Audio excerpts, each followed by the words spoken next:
Sistemas de automação são coisas cada vez mais comuns no nosso dia a dia, justamente por a gente viver num mundo caótico e acelerado que a gente tem que fazer tudo em menos tempo. E em programação, meus amigos, não é diferente. Empresas de cibersegurança, manutenção de programação, na maioria das vezes tem que lidar com problemas de manutenção de computadores, formatação, rompimento de sistema e coisas do tipo. E isso demanda muito tempo. Estudando mais sobre isso, eu entendi que você pode automatizar esse processo usando uma linguagem de script chamada BAF, que é a linguagem de comandos do Windows. Então eu pensei, será que eu consigo instalar vários programas ao mesmo tempo com um simples comando? Bem, amigos, eu consegui.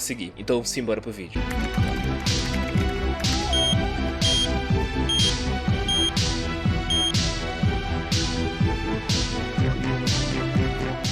E aí, mas tecnologia, sejam bem-vindos a mais um vídeo do canal Análise do Mundo. Quem vos fala é o Pedro. Por mais simples que pareça e tudo que eu digo pra vocês, pessoal, esse é um processo bem complicado, é algo que demanda muito tempo. E fazer um algoritmo no Windows é uma coisa mais complicada do que parece. Eu tive que aprender a programa que é utilizado, como instaladores são feitos e, é claro, estudar a linguagem que ia ser utilizada, no caso, o BAFScript. Visto que é uma linguagem bem antiga, que pouca gente conhece, a maioria das pessoas que conhecem o BAFScript são pessoas que trabalham justamente nessa área de automação, pessoas que fazem instalações, instaladores, empresas que produzem software. A maioria são as pessoas que conhecem essa linguagem. Poucas pessoas leigas conhecem, no caso como eu. Visto que é uma linguagem que a própria Microsoft introduziu, poucas pessoas tiveram contato com ela somente no começo do Windows, ainda quando o Windows estava sendo formado. E para entender tudo isso e como foi que eu fiz, eu preciso dizer para vocês qual é a história da linguagem e como foi o meu primeiro contato com ela. Então, embora. Eu acho que a maioria das pessoas sabe como é que o Windows funcionava antigamente. Era somente a partir de comandos. Naquela época não existia interface gráfica, era algo totalmente fora de cogitação, já que era necessário um hardware absurdo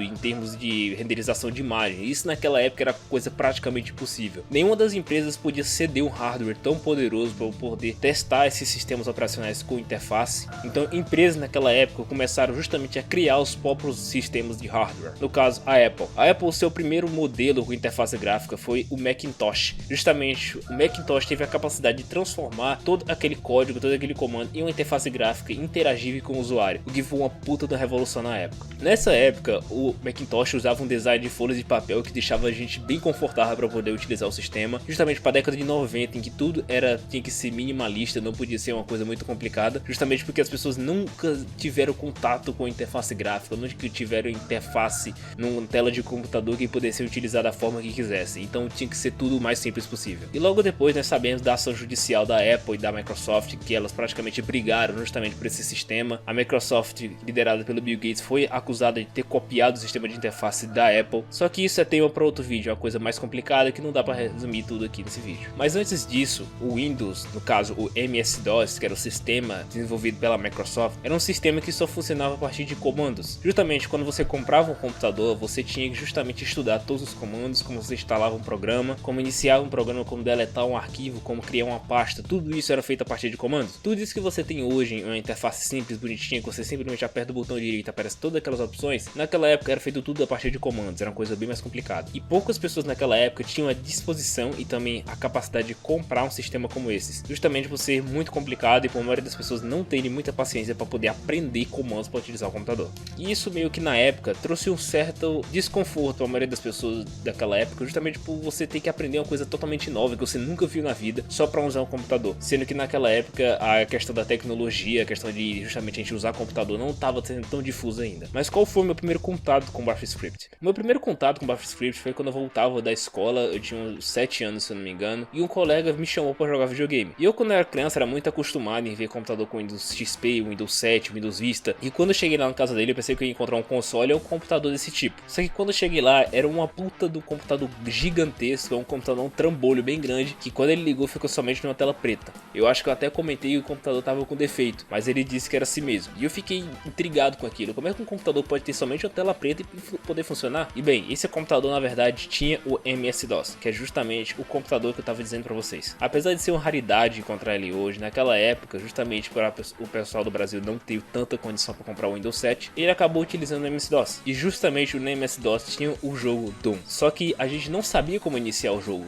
Não tinha interface gráfica, não tinha um ícone que você clicava lá e aparecia. Não, você tinha que digitar um comando. De repente o pai dele aparece na sala e coloca alguma coisa no teclado digitando bem rápido e do nada aquela tela preta desaparece e dá lugar ao Doom. E isso, cara, foi muito interessante pra mim, porque a partir dali eu queria entender como é que aquilo funcionava. E eu só vim entender isso 10 anos depois, pra você ter noção como é que as coisas são. Somente 10 anos depois eu vim entender qual linguagem de programação aquele computador usava e por que ele fazia aquilo daquela forma. Logo hoje, 2020, eu fiquei muito interessado para saber como é que as empresas conseguem automatizar um código em BuffScript. Então chega de enrolação, vamos ao código que todo mundo quer ver. Nessa parte de programação eu tive que dividir todo o meu código em 4 etapas. No caso, meu código funciona tipo como se fosse um Pokémon. Por mais que ele tivesse pronto, ele vai lá e evoluía, sempre tinha uma coisa para colocar a mais. A primeira parte de tudo isso foi o entendimento das minhas necessidades. O que eu precisava fazer com esse código? O que esse código deveria fazer? E só vinha na minha cabeça o seguinte: putz, eu quero instalar programas automaticamente. Era só isso que vinha na minha cabeça, só que tinha algo a mais. Eu precisava ser mais detalhista, eu precisava ser algo mais intrínseco no conhecimento da coisa. Eu precisava estudar mais. E foi aí quando eu tive que estudar que eu tive que ir justamente para a segunda etapa. Eu tive que ir justamente em escolher o tipo de instalação que eu queria. Existem dois tipos de instalações: a instalação manual e a instalação silenciosa nos programas que a gente conhece. Boa parte dos programas que a gente usa hoje são voltados para o ramo empresarial. E o que isso quer dizer? Significa que eles precisam ser preparados justamente para esse processo de automatização, como eu disse. A empresa não tem tempo justamente para ficar instalando o programa, procurando atualização. Logo, a gente tem que fazer uma coisa chamada automatização, que é justamente o que esses programas são responsáveis por fazer. E justamente nesses programas existe uma coisa que a gente chama de instalação silenciosa, que é um comando que presente no próprio programa que ele permite aquele programa ser instalado sem interface, somente feito no back-end do computador, em segundo plano. E isso é feito justamente para caso a empresa precise fazer uma formatação rápida, caso a empresa precise fazer manutenção rápida em algum computador, ele não precisa perder tempo, mandar um técnico somente lá só para instalar um programa, coisa que não tem necessidade. Então ela simplesmente roda um script e eles instalam todos os programas automaticamente. Isso, quando é feito, poupa muito tempo, como já falei, e justamente adianta as empresas no processo de produção de qualquer coisa. E é justamente nisso que as empresas que produzem aplicativos pensam, na automatização e na felicidade, é claro, do usuário em usar o programa. Então por isso a minha primeira parte foi justamente dar um jeito de instalar comandos silenciosos. E eu tive que justamente pesquisar na internet todos os comandos, todos os programas que eu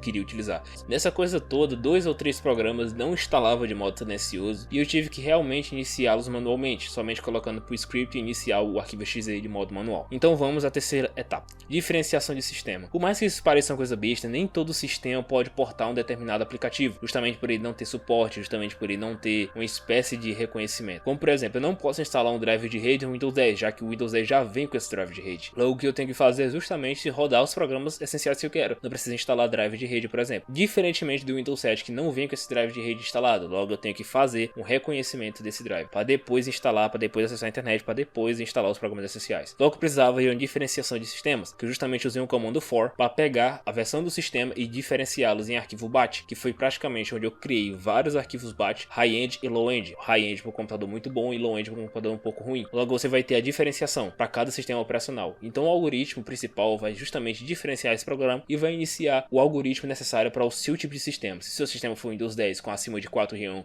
um Core i5, por exemplo, ele vai iniciar o programa high-end, que é um programa que é um computador bom que já aguenta bastante coisa. Logo, se o computador for um Celeron e rodar o Windows 10, por mais que isso pareça, isso existe, o algoritmo vai rodar o seu programa em modo low-end, ou seja, seu computador vai rodar aplicativos mais leves que não recomendam tanto desempenho assim. E essa diferenciação de sistema foi muito boa, porque eu não precisei simplesmente iniciar o algoritmo manualmente. Ele simplesmente identifica o tipo de sistema que tem que instalar e ele é facilmente instalado através de comandos. E vamos à quarta e a última parte, cara, que é a parte mais interessante de tudo, que é a diferenciação de arquitetura. Um computador, ele pode ser de diferentes arquiteturas: 32 bits, 64 bits, ter 6, 4 cores, 2 cores, 2 cores lógicos, 4, 6, 12. Então isso tudo é uma diferenciação de arquitetura. Logo a gente vai ter que, eu tinha que fazer essa diferenciação no próprio algoritmo. Logo, através também do comando for, eu pude pegar a quantidade de cores lógicos e a quantidade de cores físicos do computador, fazendo com que eu juntasse os dois e ter o número total de cores. Mas por que eu fiz essa diferença? Para o computador, a quantidade de cores é muito necessária justamente para a gente saber o quão esse computador é potente. Na maioria dos computadores eu fiz uma média e a maioria dos computadores high-end são acima de 2.500 MHz e 6 cores, juntando os lógicos e os físicos. Logo eu tinha que juntar essas duas coisas e fazer sistemas de comparação, que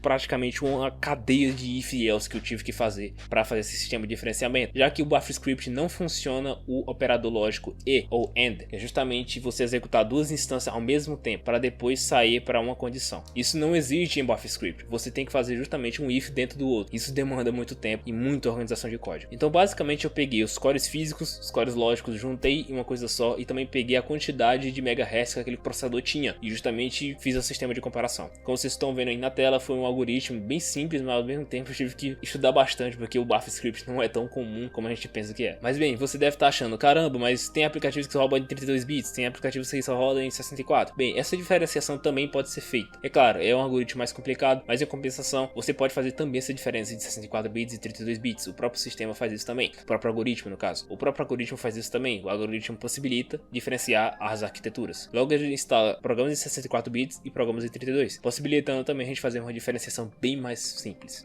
Bem, sabendo de toda essa diferenciação, o algoritmo estava praticamente pronto. É aí onde entra toda a mágica da coisa, porque ele já identificava a quantidade de cores, velocidade, arquitetura, e aí eu podia instalar os meus programas simplesmente. E bem, por que esse processo para mim foi tão importante? Muitas vezes as pessoas pensam que você aprendeu uma nova linguagem de programação, uma linguagem que é desconhecida, é pura besteira, que você vai só perder tempo, que não tem necessidade de você aprender aquilo. Mas eu sinto que sim, que tem necessidade, porque eu considero que a maioria do conhecimento é válido. Logo você vai ter que certas coisas que você considera irrelevantes um dia pode servir para alguma coisa, como foi o caso disso. Eu entendi que programação BAFF era importante, eu entendi que programação BAFF era utilizada por empresas, mas eu não tinha necessidade de aprender. Até que eu encarei com esse sistema que é justamente de perda de tempo e formatação. E aí eu tive que pensar justamente do modo de resolver isso. E aí estava o BAFF na minha frente. Então pessoal, esse foi o vídeo de hoje, espero que vocês tenham gostado. Foi um sistema bem simples, mas eu queria muito trazer aqui para vocês. Lembrando, todo o código vai estar aí no GitHub, tá bom? Então, espero que vocês tenham gostado. Curtam, comentem, se inscrevam, pessoal, e compartilhem esse vídeo justamente para me ajudar aqui no canal e trazer mais conteúdo para vocês toda semana. Então, pessoal, esse foi o vídeo de hoje. Espero que vocês tenham gostado. Valeu, foi e tchau.